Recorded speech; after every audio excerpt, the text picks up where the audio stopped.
So here we have Fountain Square. This is the magic of water, or the something, the magic of water, the source of water, the magic of water, but created by a German architecture. So this is German. Germans did this.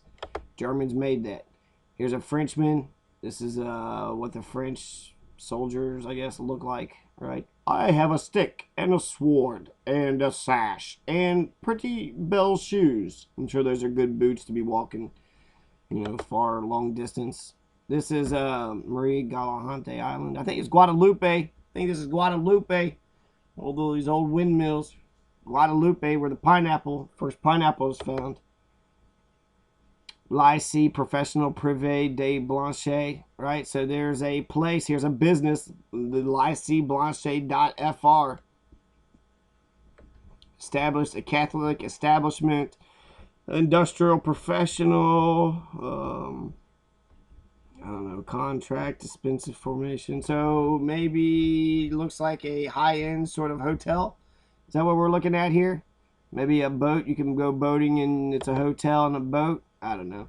Here's all the different places, all the different countries and what they call Germany, okay? So Germans call themselves the Deutschland. This is the homeland, right? The homeland is Germany. That's what they call it, the homeland.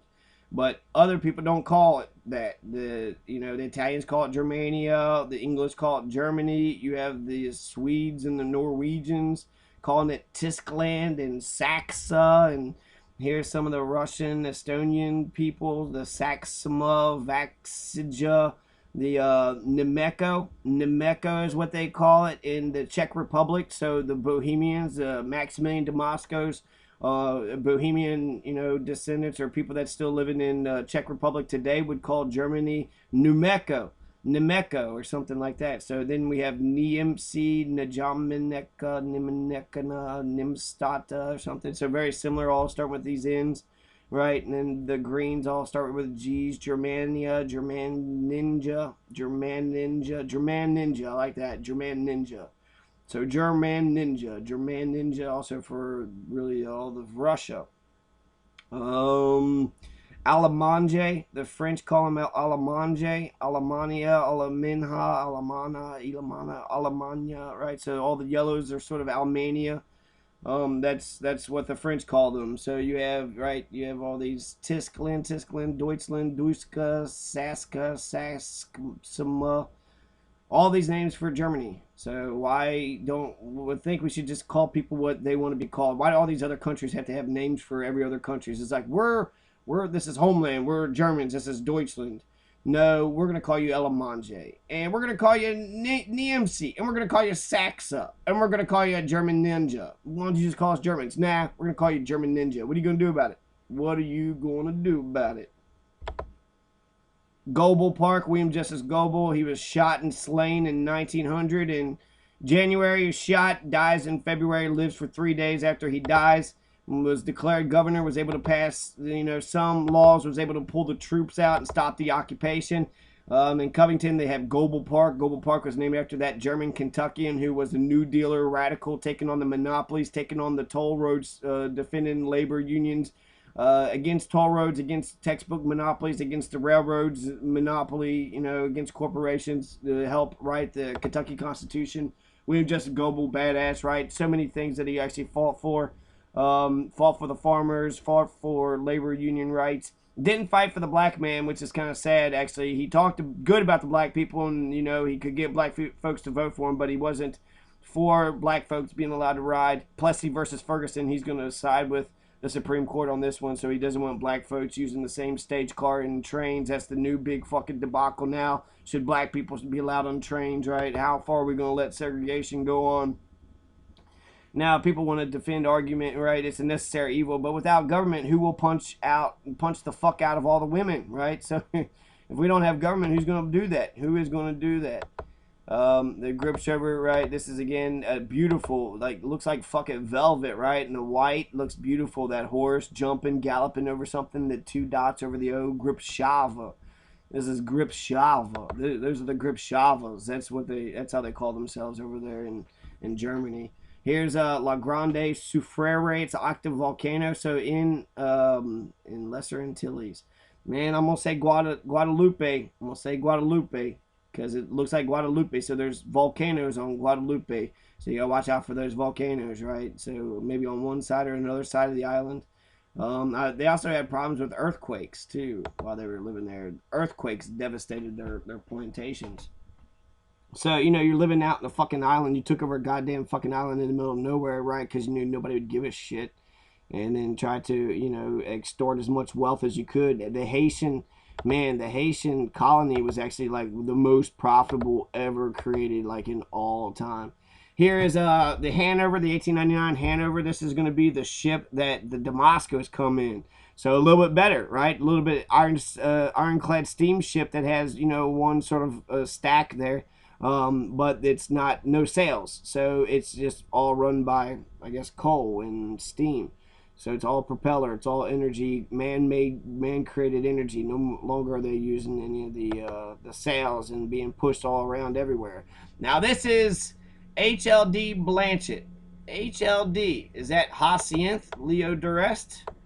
Perhaps. Look how big this thing is, right? This thing is gargantuan. It's huge. It's what, 20, 30 foot? And this is in Williamstown. This is in Grant County. So this Blanchett has one of the, this is one of the biggest sort of phallic symbols that I've seen out of everybody who's died, right? It's one of the biggest ones.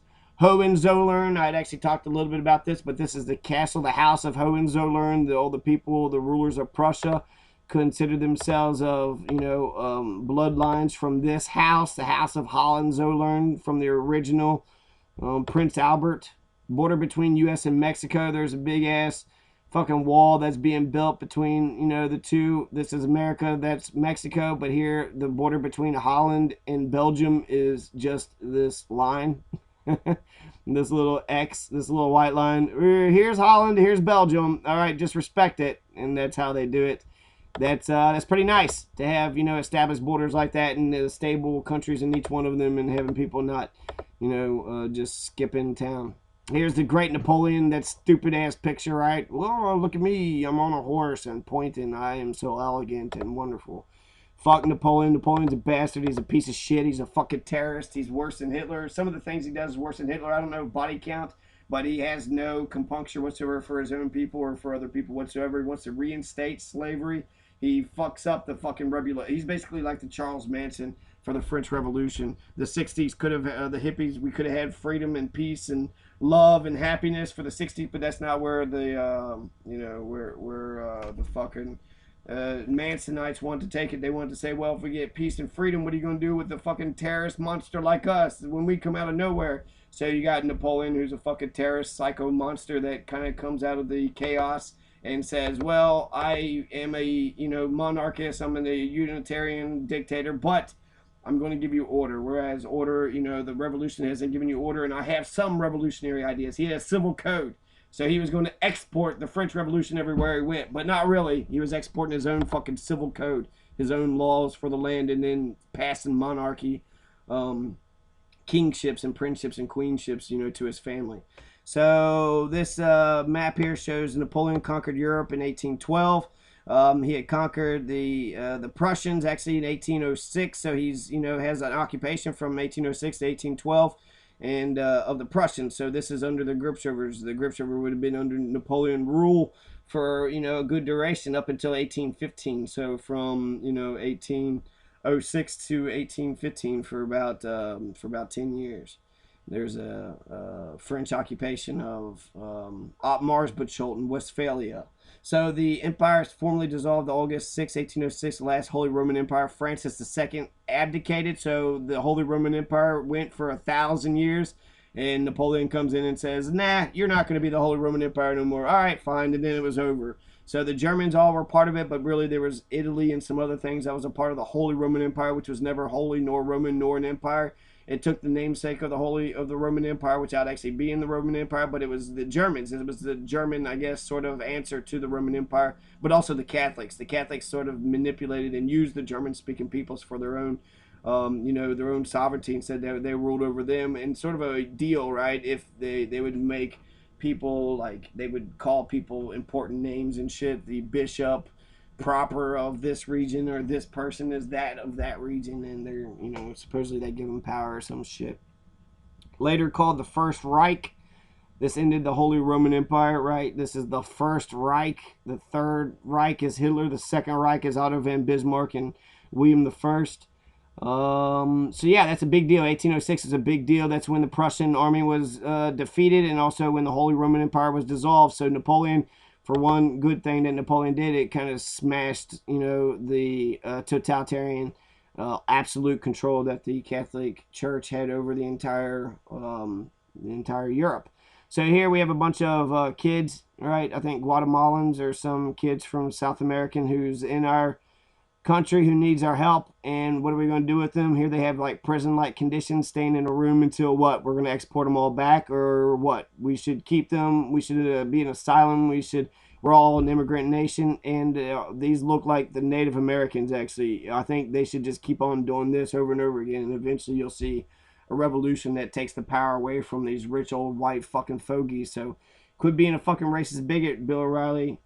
Conservatives shouldn't be meaning defend rich white males. It should be defending, equal opportunity for all, and the ability for every one of us to be able to succeed in this country. Asylum, they need our help. We're supposed to be a good country and good people, and everybody else is a bunch of immigrants. Here's this is Kaiser Karl. Kaiser Karl with that silly fucking hat. Dumb motherfucker, don't know what the fuck he's doing. He's being, I think this is after the assassination of Archduke Franz Ferdinand. I don't know. I don't want to say any of that, but I know he looks like a douchebag with that hat, and here's all the bishops saying he's the new Kaiser. So somebody died, and then they put him, being the new one. Oh, Kaiser Karl. This is going to be the guy that he gives up the French crown, isn't it? And that his name, Francis II? No. Okay. Kaiser Karl Francis. No, that's not the same. So here's a fucking guy taking the American flag and using it as a javelin to stab this black dude, in the chest, because that's American society. People who like to fucking stab and hurt fucking black people and shit. White people all just gonna stand around and watch this type of bullshit. Sarah says, gay marriage, yes or no, why or why not? Someone was like, no, because the Bible says not to. Leviticus 20:13, if a man lies with a man as one lies with a woman, both of them have done what is detestable. They must be put to death. Their blood will be on their hands. That's Marie. And actually, usually homophobic people are the biggest gay people out here. So Marie has been, just fiending for some pussy for a long ass time. But William, he comes in and drops some knowledge. Yes. And as for the Bible, you have to look at the context and the meaning behind the words. Leviticus was all about putting things into categories, and different categories do not mix. So technically, you break God's law if you wear clothes that are a blend of two different fibers, such as polyester and cotton. And you don't like blending. Divorce is condemned in Leviticus because we don't forbid people to divorce. So if you divorce, you should be, you're an abomination to God too. So if you lay with a man, you're abomination. If you divorce, that's 50% of marriages right there. Also, you should be condemned if you touch a woman in any way within 7 days of her period. So her period is for 7 days. So actually that's 3 weeks. You can't, touch her in any way because she is not clean. What Leviticus meant in man shall not lie with man as he does with a woman means a man should not treat a fellow man as his inferior as he would a woman, because treating a man as a woman was wrong. So actually it was a very sexist anti-woman statement that he is saying. It lies with a man as a woman. That means you don't respect that man. You think that man is just some sexual plaything for you. And that is, you should not just think that. You shouldn't think that of really anybody, right? Ever, for any reason. But back then, every woman belonged to the same man, either a father or a husband. So she was property. And having sex after the wedding to consummate the marriage was the man officially claiming ownership of his new woman. If you have sex with a virgin woman, then you damage another man's property. So in essence, Leviticus was property law, and your argument is invalid. Nowadays, the Bible is used selectively as a weapon. So unless you want to kill all unmarried, non-virginal women, divorcees, and people who wear mixed fabrics, you can stop preaching. Oh! 1855 Know Nothing riots. Here's the Protestant wasp fucking murdering Germans in Louisville. Pow, pow, shot, shot. Take them, you fucking dirty Germans. How dare you go vote, right? So this is, when it comes to the elections and kings and queens and shit, they didn't want us to fucking vote. They didn't want us to have any democracy, and elections are like the very least of democracy. We should have consensus-based democracies where we have, you know, working class sort of councils where we all get together and we discuss what is best with our society and our life. But instead of actually that happening, we have, you know, we're getting shot down like dogs and we're not even allowed to exercise our fucking right to vote. So these motherfuckers, instead of actually, you know, that's how the political process works. It's, all right, you don't like immigrants coming in here. Well, enough immigrants came in here to where they could change the fucking system. You didn't like that? Fuck you. You should have had a better system that was actually better for everybody. Slavery? You want fucking slavery? We're fucking Germans and we're against fucking slavery. Go fuck yourselves, you fucking Protestant fucks.